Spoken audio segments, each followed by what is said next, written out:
ఆదిత్య హృదయ స్తోత్రం పారాయణం వల్ల ఏ పని చేపట్టినా విజయం తథ్యమని అంటారు. అంతటి విశిష్టత, అంతటి మహిమ కలిగిన ఆదిత్య హృదయం సనాతన ధర్మం ప్రకారం గొప్ప స్తోత్రాలన్నీ రణభూమిలోనే ఉద్భవించాయని, మహాభారత యుద్ధంలో శ్రీ విష్ణు సహస్రనామం, భగవద్గీత వంటివి పుడితే రామ రావణ యుద్ధ భూమిలో పుట్టిన అద్భుత స్తోత్రం ఆదిత్య హృదయం. మనసంతా నిరాశ నిస్పృహలతో నిండి ఉన్నప్పుడు, భవిష్యత్తు గురించి ఆందోళన నెలకొన్నప్పుడు ఆదిత్య హృదయ స్తోత్రం పఠిస్తే అపారమైన మానసిక శక్తి, ధైర్యం కలుగుతుందని అంటారు. ఆదిత్య హృదయం వాల్మీకి రామాయణంలోని యుద్ధకాండలో అగస్త్య మహర్షి శ్రీరామునికి ఉపదేశించిన పరమ పవిత్రమైన సూర్య స్తోత్రం.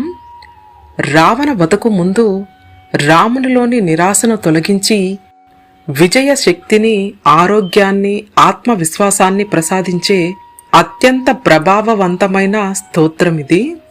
ఇది సర్వపాపహరమని, ఆర్థిక, శారీరక, మానసిక సమస్యలను తొలగించి అష్ట ఐశ్వర్యాలను కలిగిస్తుందని శాస్త్రవచనం. రామ రావణ యుద్ధం భీకరంగా కొనసాగుతూ ఉన్నప్పుడు ఎంత యుద్ధం చేస్తున్నా రావణుడు లొంగకపోవడంతో ఇది చూసిన రాముడు చింతాక్రాంతుడై నిర్వేదానికి గురవుతారు.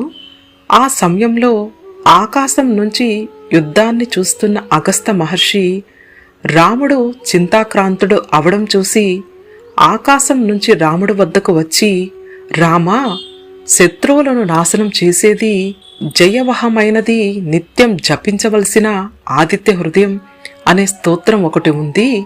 ఈ స్తోత్రం అన్ని రకాల చింతాశోకాలను పోగొడుతుందని, దానిని నీకిప్పుడు ఉపదేశిస్తాను విను అంటూ అగస్త్యుడు రామునికి ఆదిత్య హృదయాన్ని ఉపదేశించారు.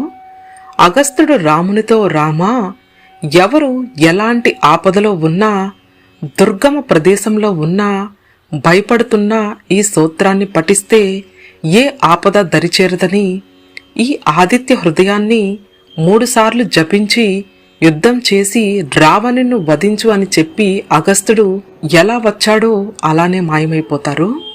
అగస్త్యుడు చెప్పినట్లుగా ఆచమనం చేసి 3 సార్లు ఆదిత్య హృదయాన్ని జపించగానే రాముని మనసంతా ఉత్సాహంతో నిండిపోతుంది.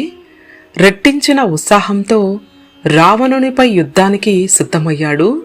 ఆ యుద్ధాన్ని చూసిన దేవగంధర్వులు సైతం ఆశ్చర్యపోతారు.